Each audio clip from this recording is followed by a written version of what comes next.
Que s'est-il passé dans cette vie antérieure entre vous et la personne de votre cœur? Alors, je remercie mes guides pour leur bienveillance et leur protection. Je les remercie de me permettre de trouver les mots justes par rapport au plus grand nombre. Et puis, je les remercie également de trouver de très belles occupations à l'énergie tierce pour qu'enfin, elles nous fichent la paix. Merci, merci. Oh là là. Bon, ça bouge, hein. Et merci. Alors, avant de commencer, vous allez choisir parmi ces 3 cartes les messages de vos guides. Donc, carte numéro 1, le regard. Carte numéro 2, nous avons les blessures de l'âme. Carte numéro 3, nous avons la régénération. Et puis bien sûr, j'ai tiré quelques cartes également pour l'une des personnes qui m'a mis un commentaire sympa lors des dernières guidances. Et aujourd'hui, il s'agit de Annie. Voilà, avec les corps subtils ou le corps subtil. Et maintenant, nous allons commencer par l'interprétation des 4 premières cartes. Ici, c'est vous, là, c'est la personne de votre cœur et là, c'est le lien. Et du coup, la question était par rapport à une vie antérieure que vous auriez vécue ensemble et quels auraient été donc le lien, les blocages, voilà. Donc pour vous, alors apparemment, dans cette vie antérieure, vous étiez quelqu'un de spirituel, hein, peut-être une sorcière, un chaman, en tout cas quelqu'un de très éveillé avec des dons assez importants, hein, cette intuitivité, cette médiumnité avec le 3e œil vraiment bien ouvert. Ah ben oui, ben regardez, la grande prêtresse. Donc vous étiez une grande prêtresse ou un grand prêtre dans cette vie antérieure-là. Ok. Ensuite, on a bien le lâcher-prise. Donc, dans cette vie-là, hein, en tant que prêtresse, hein, sorcière, ou peu importe comment vous allez l'appeler, sorcière bienveillante, hein, j'espère. En tout cas, j'en ai l'impression ici. Donc, on a quand même été capable, malgré le lien déjà que l'on ressentait à l'époque avec cette personne-là, on était capable quand même de lâcher prise, hein, par rapport, regardez, à cette dépendance affective, mais justement, hein, parce qu'on était bien connectés. Et du coup, on communiquait, vous communiquiez avec votre autre en 5D. Donc c'est la télépathie, c'est les rêves, c'est les intuitions. Voilà, donc il y avait toujours quand même cette communication en 5D, mais peut-être pas énormément dans la réalité. Bon, on verra tout à l'heure, hein. Là, on a la cage dorée. Alors, qu'est-ce que ça veut dire? Les schémas répétitifs, les sacrifices, les croyances limitantes, les peurs, les doutes, voilà, et la prison mentale. Bon, apparemment, la prison mentale, non, d'une certaine manière, puisque vous étiez capable quand même de lâcher prise par rapport à cette situation. Mais quand même, la cage dorée, peut-être que le fait d'être un grand prêtre ou une grande prêtresse, ça peut aussi nous amener dans une cage dorée. Oui, on a une importance, hein, par rapport à la société qui nous entoure, mais peut-être qu'on s'est enfermé dans ce côté spirituel. Alors imaginez un prêtre catholique, hein. Si vous étiez vous un prêtre catholique et qu'il y avait cet amour, ce lien avec une autre personne, bien sûr, du coup là vous étiez dans une cage dorée puisque vous ne pouvez pas aller vers cette personne et pourtant vous êtes quelqu'un d'important dans cette communauté. Ok, bon, pas mal. Et ensuite, on a quand même la vie est belle. Donc, la complétude, les pensées positives, la loi de l'attraction. Vous saviez faire tout ça. Bon. Mais le problème, c'est que je pense que ce bonheur absolu, hein, cette joie, comme c'est marqué là, c'était par rapport à la spiritualité. Donc, le fait d'avoir vraiment un lien particulier avec la source, avec Dieu, avec quelque chose qui n'était pas connu de tous, hein, tout simplement. Donc ça apportait une grande satisfaction dans votre vie. Ok, maintenant la personne de votre cœur. Donc là, première carte, le flashback des vies antérieures. Donc peut-être qu'aujourd'hui, cette personne est en train de conscientiser hein, que peut-être vous aviez déjà vécu des vies antérieures ensemble. Alors, ça peut venir bien sûr sous forme de rêves ou autre, hein, ou des impressions aussi. Donc, c'est comme si on se souvenait de cet amour intense qu'il y a eu entre vous et même cette obsession. Donc, pour lui, enfin, pour la personne de votre cœur, lui ou elle, hein, vous adaptez par rapport à votre situation. Donc, grosse obsession par rapport à cette personne. Et ensuite, nous avons les non-dits.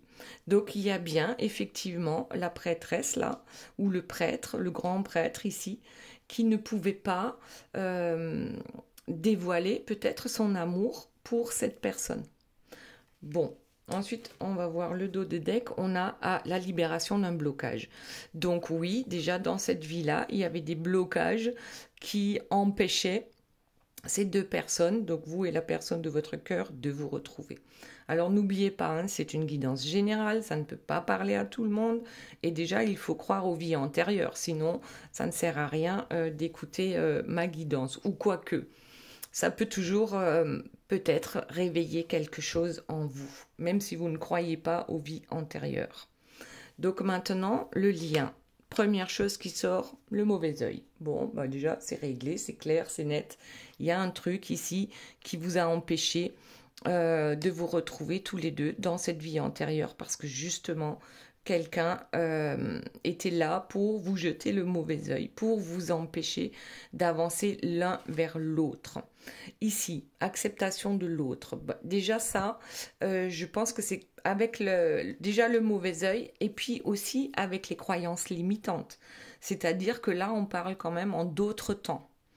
Même si aujourd'hui, on a encore pas mal de croyances limitantes, mais dites-vous, il y a 400 ans, il y a 600 ans, les croyances étaient bien plus fortes. Et donc, on n'arrivait pas peut-être à accepter l'autre hein, tel qu'il est. Donc, manque de souplesse aussi hein, par rapport à certainement la magie noire qui a été faite sur ce couple. Surtout si vous êtes en lien flamme jumelle ou en général, hein, il y a toujours un peu de personnes très négatives. Hein, voilà, pour tout dire, voilà. Et ensuite, la fatalité. Donc, on a l'impression que cette vie-là, dans cette vie-là, on n'a pas bougé. Apparemment, hein, apparemment. Mais on va voir tout à l'heure avec le reste des cartes. En tout cas, avec la fatalité, le mauvais œil, on se disait, on s'en sortira jamais. On s'en sortira jamais. Et puis aussi avec nos croyances, le fait de ne pas accepter peut-être la différence de l'autre et de ne pas avoir été suffisamment souple hein, avec l'univers. Donc on est rigide par rapport à nos croyances. Et donc on se retrouve à attendre seul dans son coin, que ce soit l'un ou l'autre, ou peut-être les deux, hein, que les choses se débloquent. Ok, allez, on verra ça tout à l'heure. Maintenant, on revient à vous, ici, avec La vie est belle. On est certain d'avoir choisi la bonne voie, je pense, hein, par rapport à à votre métier, si on peut dire. Donc, grande prêtresse. Maintenant, voyons ce qu'il y a d'autre. Donc là, une bouteille à l'univers. Les souhaits, les prières, les vœux, toutes les croyances, les anges, les guides. En fait, on faisait déjà des rituels avec les cycles de la lune. Et donc ici, cette grande prêtresse a quand même envoyé plus d'une fois ses prières et ses vœux à l'univers, à ses guides, à ses anges gardiens, peu importe. Hein. Après, tout dépend aussi l'époque et le pays dans lequel on était. Pour l'instant, on n'a pas trop d'informations par rapport à ça. Donc, il n'empêche que malgré ce lâcher-prise et cette spiritualité, on espérait quand même débloquer les choses en envoyant cette bouteille à la mer, ou plutôt à l'univers. Ok. Allez, autre chose. Qu'y a-t-il d'autre, s'il vous plaît, mes guides, pour vous par rapport à cette vie antérieure? l'injustice. Vous étiez, oui, je pense en tant que grand prêtre, hein, perfectionniste, quelqu'un d'exigeant avec soi-même et avec les autres. Alors c'est marrant parce que lorsqu'on est exigeant, le lâcher prise, ça va pas trop avec. Parce qu'à un moment donné, il faut bien lâcher prise pour laisser partir aussi ses peurs. Donc là, on avait quand même l'impression de cette grosse injustice, mais j'ai plutôt l'impression que cette injustice, c'est parce que cette grande prêtresse ne pouvait pas s'octroyer le droit d'être avec quelqu'un d'ordinaire, si on peut dire ça comme ça. Donc du coup, on a adopté ce masque, oui, de la rigidité. Et malgré qu'on trouve ça très injuste, de ne pas pouvoir, par exemple comme en Inde, hein, les castes, donc on ne se mélange pas, on se mélange qu'avec sa propre caste. Donc il y a peut-être un truc dans ce genre-là par rapport à vous et par rapport à cette vie antérieure où vous avez connu votre autre. Allez, les retrouvailles. Communication en 5D. Donc apparemment, en 5D, ça se passait plutôt bien. Hein, la communication, vous arriviez à vous retrouver. Peut-être que votre autre recevait les messages et conscientisait qu'il recevait des messages de vous. Donc là, il y avait quand même...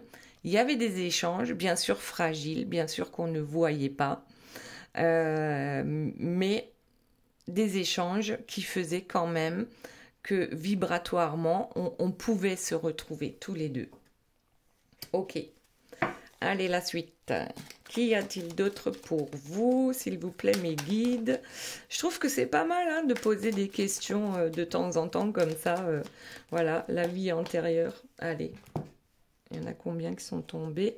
On en a 2. Miroir, mon beau miroir. Donc, apparemment, si on est en effet miroir, c'est que déjà, on a peut-être les mêmes blessures. Il y a des comportements qui sont les mêmes, des blessures qui sont les mêmes. On ne va pas les gérer de la même façon, forcément. Et puis aussi, miroir, mon beau miroir, moi, ça me fait penser à qui est la plus belle. Donc là, vous avez un pouvoir certain sur votre communauté.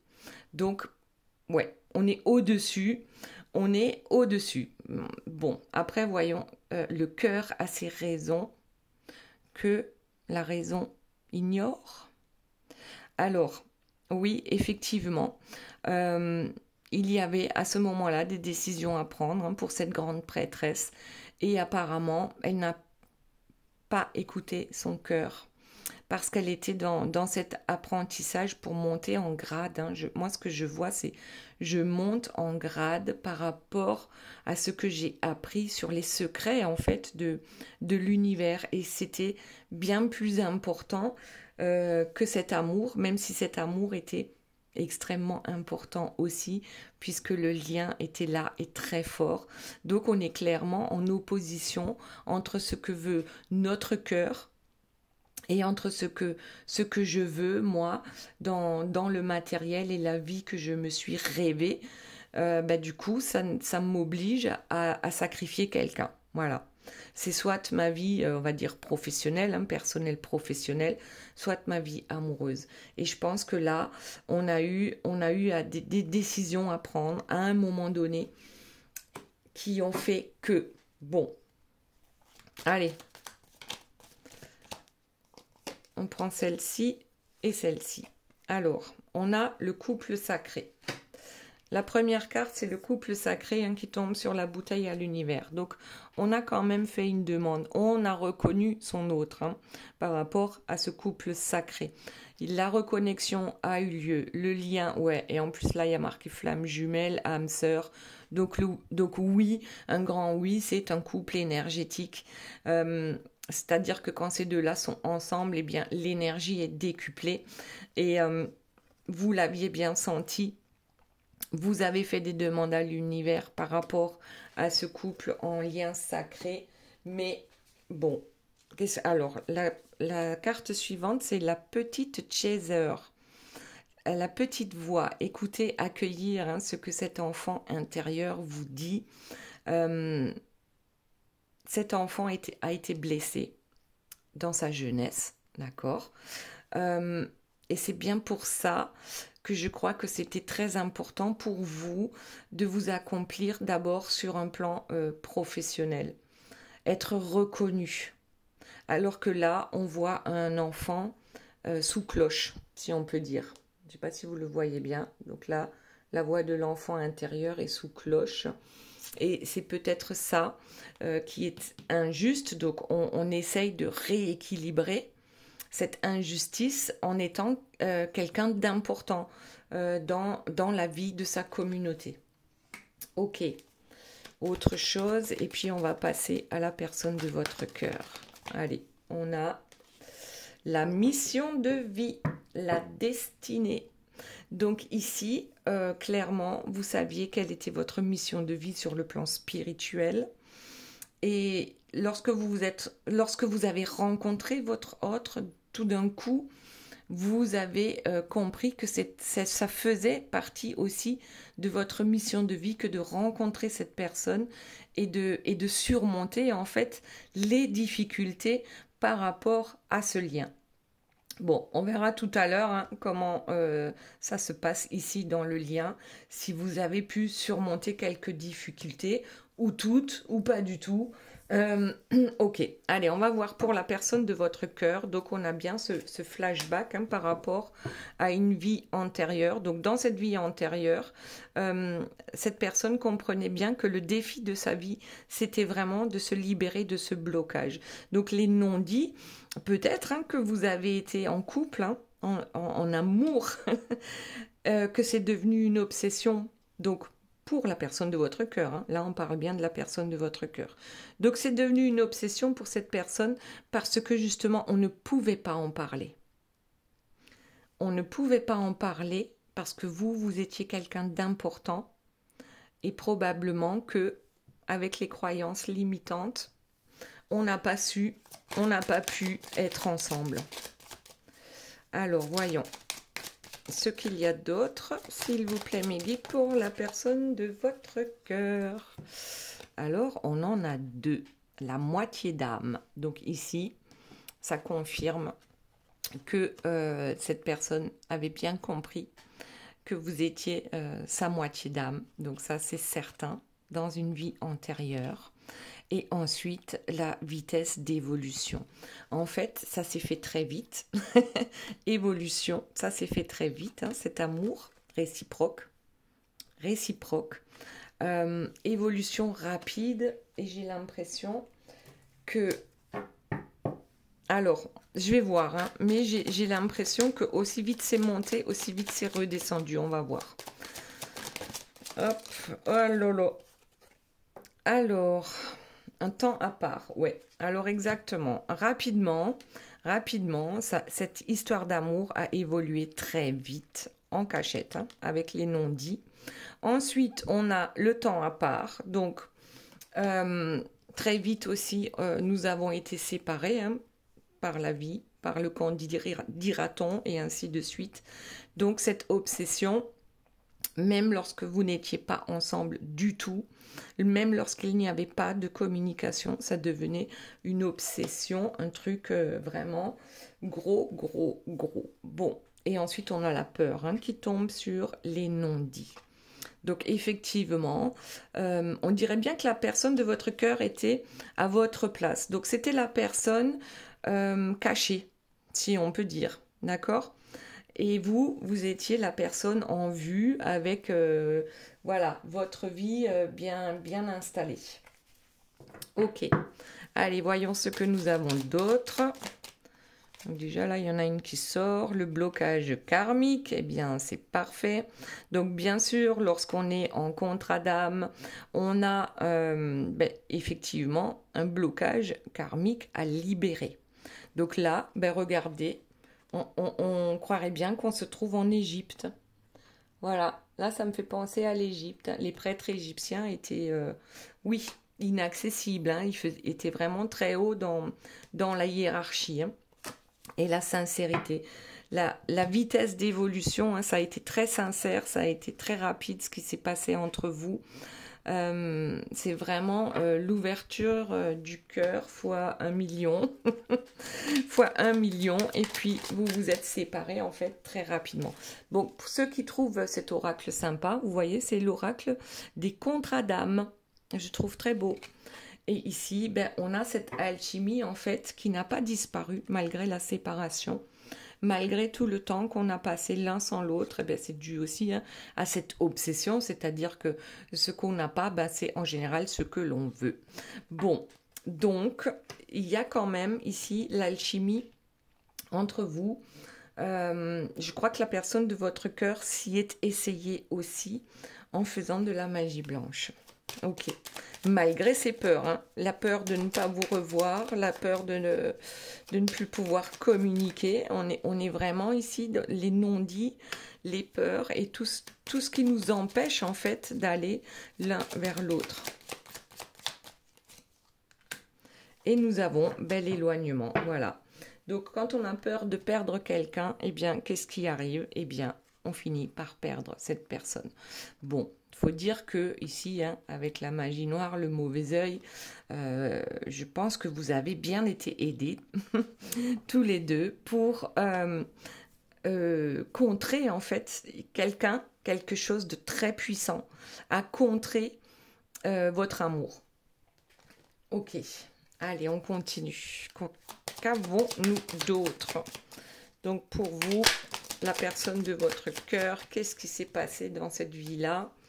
L'osmose et l'évidence. Bon, une chose est certaine, c'est que de toute façon, pour la personne de votre cœur, c'était tellement évident que ça ne pouvait pas être autrement en fait. Ça devait être vous.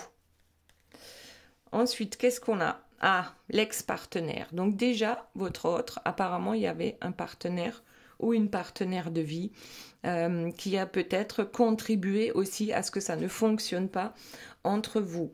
Donc ici, le mauvais œil, vous allez me dire, mais vous étiez grande prêtresse, alors pourquoi le mauvais œil?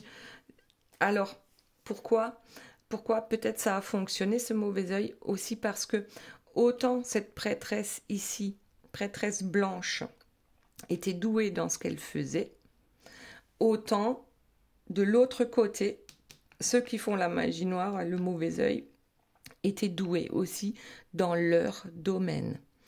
Et il faut savoir qu'en général, ils s'y mettent à plusieurs. Donc là, c'est une personne seule qui se bat contre le sombre. Et là, ce sont plusieurs personnes qui s'y mettent pour justement arriver à contrer. Alors, en même temps, on l'a dit, hein, il y avait vraiment ce qu'en dira-t-on, on ne pouvait pas se mélanger. Donc ça aussi, ça pesait très lourd dans la balance. Ok, allez, autre chose.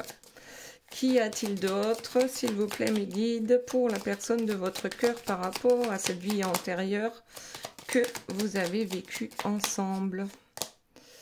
Le flashback du schéma parental, l'éloignement. Donc, vous voyez, en ce qui concerne les énergies tierces, ici, on a déjà un ex-partenaire ou une ex-partenaire. On a également un schéma parental dysfonctionnel. On a d'autres personnes qui font de la magie noire. Donc là, ça commence à faire beaucoup là. Hein. Ça commence vraiment à plomber cette histoire. Et en dos de deck, eh bien, nous avons l'ego. Et donc, il y a aussi l'ego des personnes, de la personne de votre cœur également. Donc, ce qui veut dire que il fait, ou elle, hein, de la magie noire sur lui-même avec ses croyances limitantes. Son ex fait pareil. Ses parents, c'est pareil. Et puis, un entourage complètement malsain. Je crois qu'on va aller voir un peu le lien. Parce que là, pour la personne de votre cœur, c'était carrément incompréhensible hein, de ne pas y parvenir. Mais pourtant, ouais, rupture. Bon, il y a bien eu une rupture entre vous. Pour moi, c'était... Franchement, je crois que c'était... vous n'avez jamais vécu votre amour au grand jour, en fait. Et du coup, la rupture a eu lieu. Ok, allez maintenant, on va aller voir... pour le lien. si on peut avoir d'autres informations. Allez, c'est parti. Donc, on se trouve dans une grande solitude par rapport à ce lien. On manque de souplesse aussi, nos croyances limitantes. On a du mal à accepter l'autre. Voilà. Ensuite, qu'y a-t-il d'autre par rapport à ce lien? Qu'est-ce que vous avez vécu en fait par rapport à ce lien dans cette vie antérieure? Le déni. Bon, donc l'un ou l'autre a été dans le déni par rapport à ce lien et se disait toujours, ben non, je vais rencontrer quelqu'un d'autre. Voilà. Rencontre prochaine, je vais rencontrer quelqu'un d'autre parce que cette personne-là, elle est inaccessible pour moi. Et là, on parle bien du lien. Donc, c'est les deux personnes qui pensaient clairement à un moment donné que c'était vraiment pas ce chemin qu'il fallait prendre. Malgré en fait l'amour qu'on pouvait ressentir pour l'autre, malgré cette attraction. Alors je sais pas si je l'ai pas pris à l'envers le jeu.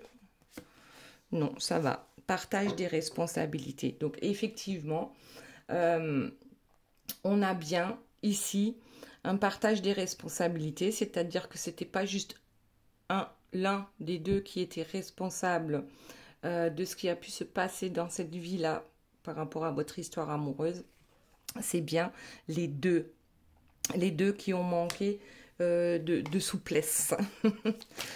De souplesse. Oh là là, bon, je vais prendre la première qui est tombée.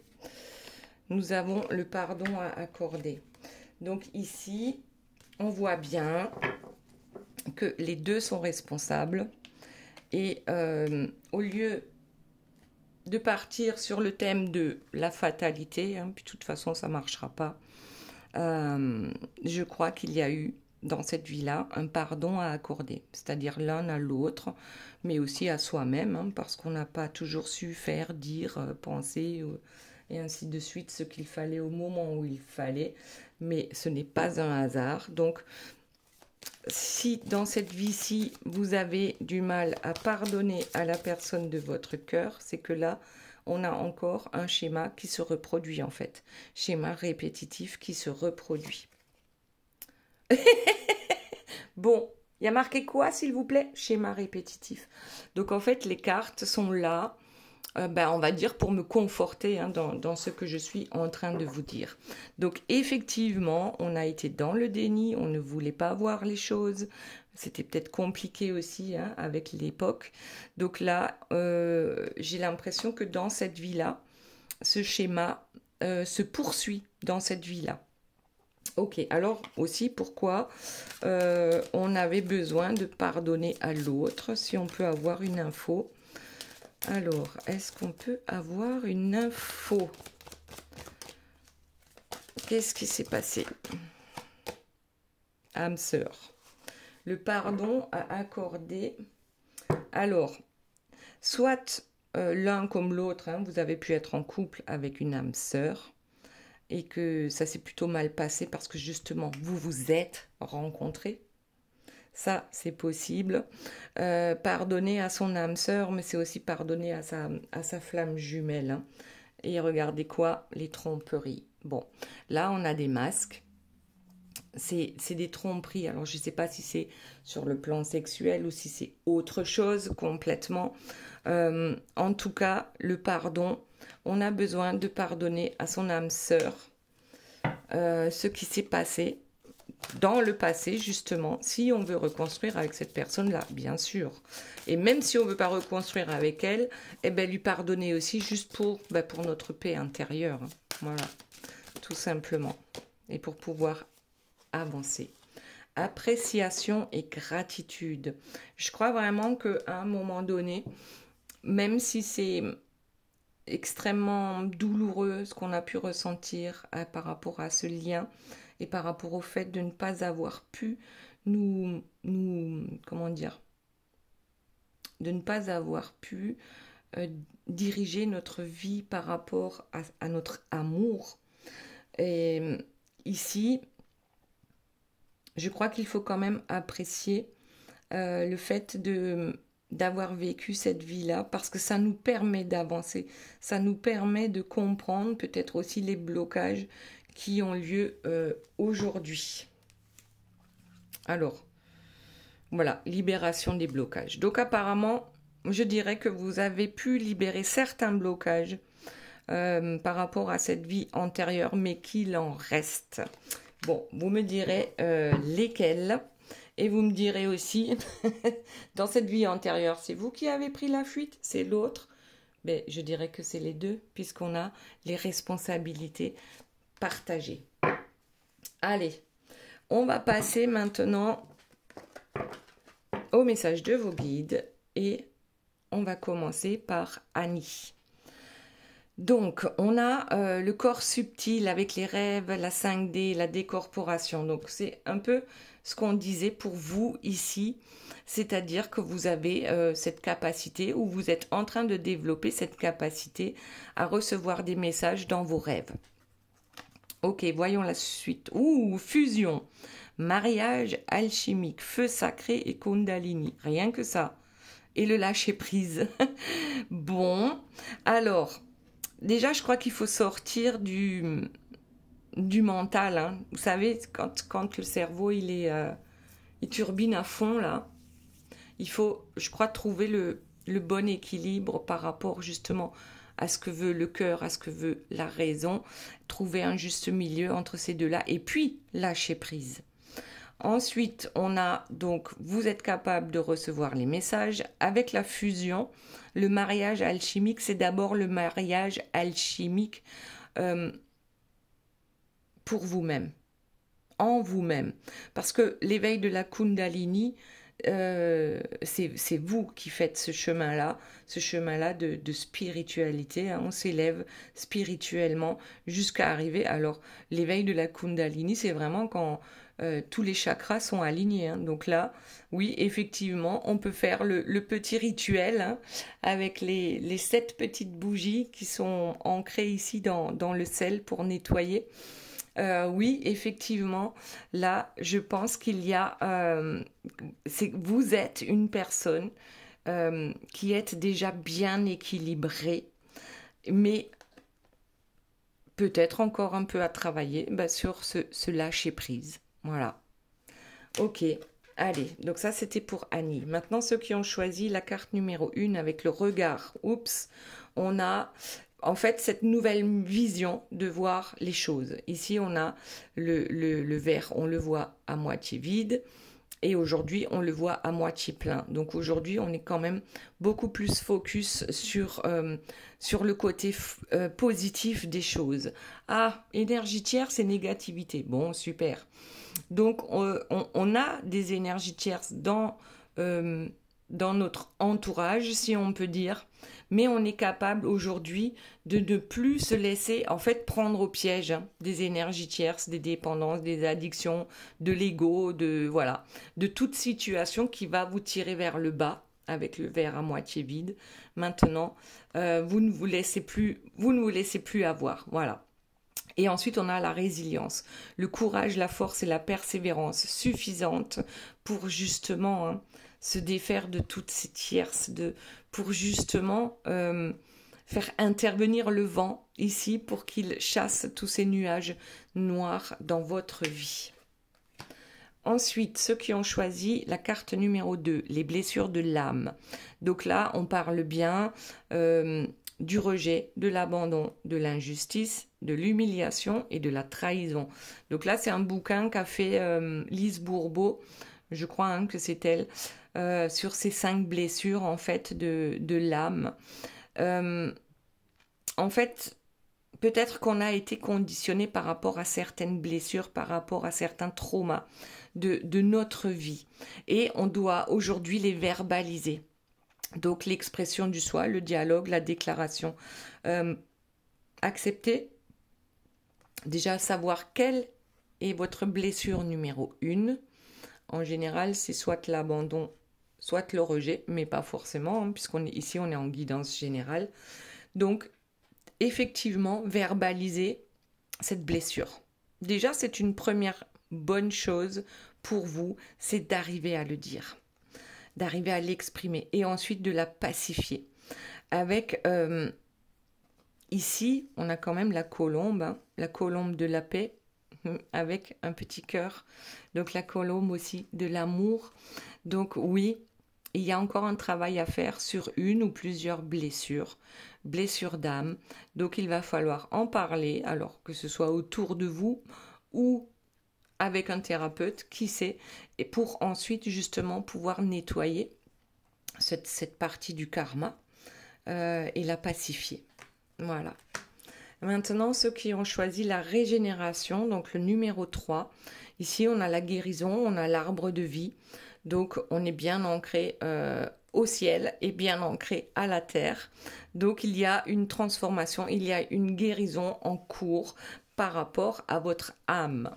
Donc blessure d'âme aussi. Par rapport à une séparation, un éloignement, un silence radio, et on vous dit que vous allez bien pouvoir vous détacher en fait de cette, comment dire, de cette, moi je dirais presque obsession, hein. C'est comme si on guérissait d'une blessure du cœur. Voilà. On est en train de guérir de cette blessure. Il faut avoir confiance, il faut avoir la foi et surtout demander à vos guides de vous aider. Demandez et vous recevrez. Et là, on vous dit clairement avec le retour à soi, c'est-à-dire que la régénération va se faire parce que vous allez vous donner la priorité à vous-même. La priorité ne sera plus donnée à ce chagrin d'amour. Et ici, le retour à soi, là, on voit quand même bien tous les corps subtils, hein, qui entourent une personne. Donc, pareil, ben là, franchement, je suis encore avec mes petites bougies, hein, par rapport au nettoyage énergétique des chakras. Donc là, effectivement, je pense qu'il y a quelque chose à faire, un nettoyage, une méditation pour justement pouvoir vous régénérer et pour que ce chagrin d'amour ne vous fasse plus autant mal. Donc, retour à vous, priorité à vous. Voilà les belles âmes, j'espère que cette guidance vous aura plu. Je vous fais de gros bisous, je vous aime très fort et je vous dis à très bientôt. Bye bye.